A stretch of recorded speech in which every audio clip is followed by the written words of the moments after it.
The wind swept across the dusty ground of Bisbee, Arizona, a quiet desert town nestled among the ochre rocks and whispering sagebrush.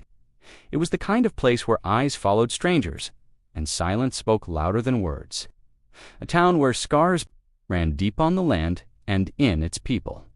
On this particular morning, the townsfolk gathered in the square, drawn like moths to flame by the spectacle advertised in bold, heartless letters nailed to every crooked post: Work Girl Auction. Labor for hire, noon, Main Square.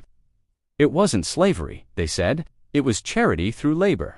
But everyone knew the truth behind it. Girls, mostly orphans or castaways, were sold off to the highest bidder for weeks or months of unpaid work. Those without protectors, without names worth remembering. And there she stood, now dirty, trembling, no older than 15. Her name was Clara. Her arms were as thin as fence posts, her hair a tangled mess of chestnut curls that fell into her eyes. She kept her chin high, even as the sun scorched her bare shoulders, and the crowd murmured with sickening interest. "$, shouted a merchant with a thick belly and yellow teeth. "$6, countered another man, sneering, eyes crawling across her face like ants. Clara's lip trembled, but she didn't cry. She never did. That was the last thing her mother had taught her before the sickness took her. Don't let them see you cry. They'll drink your tears. Just as the bidding reached $10, a tall man in a wide-brimmed hat pushed his way through the back of the crowd. His face was copper-toned, lined with age, wisdom, and loss. His long black braid fell over his shoulder, tied with red string. He wore soft buckskin, dusty from travel. A jagged scar crossed his left eyebrow. The townspeople recognized him immediately. A widower, silent, kept to the mountains. Hadn't been seen in town for over a year. Rumor had it he once killed a man in a duel outside the saloon. Others said he lived among spirits and talked to wolves. Most simply avoided his gaze because in it they saw something they didn't understand. Something ancient, something unbreakable. As Chaska neared the auction block, the sheriff tensed, but said nothing. No law prevented the Apache from watching, but everyone hoped he'd just pass through. Then something happened. The man currently winning the bid, Jacob Barnes, a known brute who drank like a barrel and beat his dogs, grabbed Clara's chin and said, "I'll work you day and night, girl, and you'll learn not to talk back." Clara flinched. He slapped her, open-palmed, with a snap so loud the crowd collectively gasped. She stumbled, but didn't fall. A stillness followed. No one noticed that Chaska had stopped moving. He stared at Jacob, then at Clara, and then at the auctioneer, who pretended not to see the slap. Chaska's voice came low, steady, like the rumble before a thunderstorm. "She is not yours." Jacob chuckled. "Oh yeah. Got a bid to beat mine?" Redskin Chaska didn't answer. He stepped forward and took a pouch from his belt. With a swift motion, he tossed it at the auctioneer's feet. Coins spilled out, shimmering in the sun. "Gold," someone whispered. "Be from the hills," another added. $30, Chaska said simply. "And her freedom," the crowd murmured. The auctioneer looked at the pouch, then at Jacob. Jacob growled, stepping forward. "You think you can just walk in here?" And he didn't finish his sentence. Chaska moved so quickly it was as if time bent around him. In an instant, he was face to face with Jacob. Not a weapon drawn, not a fist raised, just eyes, piercing, steady, endless. Jacob stumbled back like he'd seen death itself.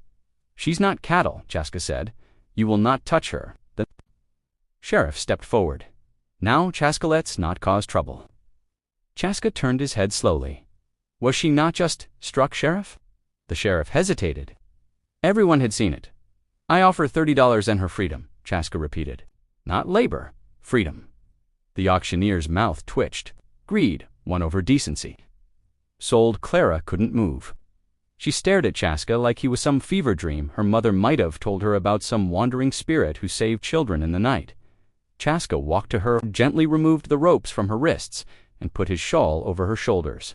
"You are not property," he said softly. "You come with me, if you wish." Tears welled in Clara's eyes. She didn't speak, but she nodded. And then, without thinking, she took his hand.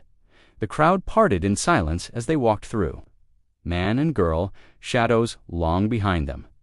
The days that followed stirred Bisbee like a hornet's nest. Gossip ran rampant.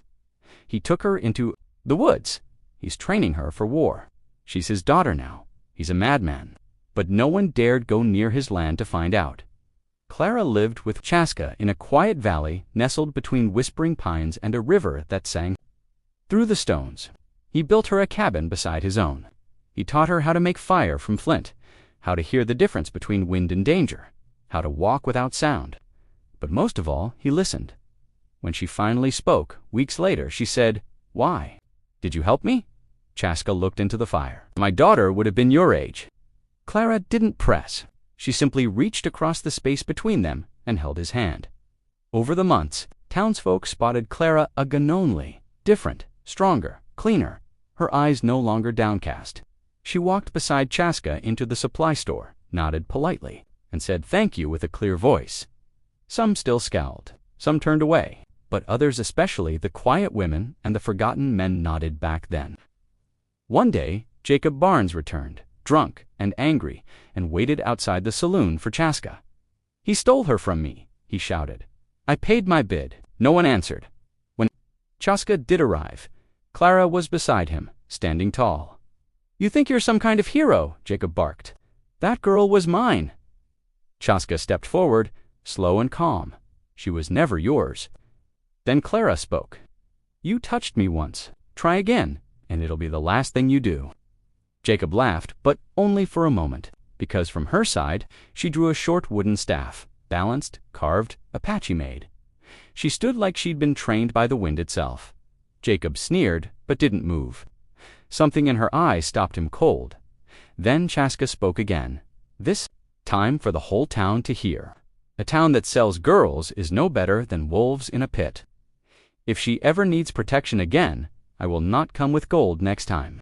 And with that, he and Clara walked away. The town never held another auction. Not openly, not secretly, not ever. Some say it was fear.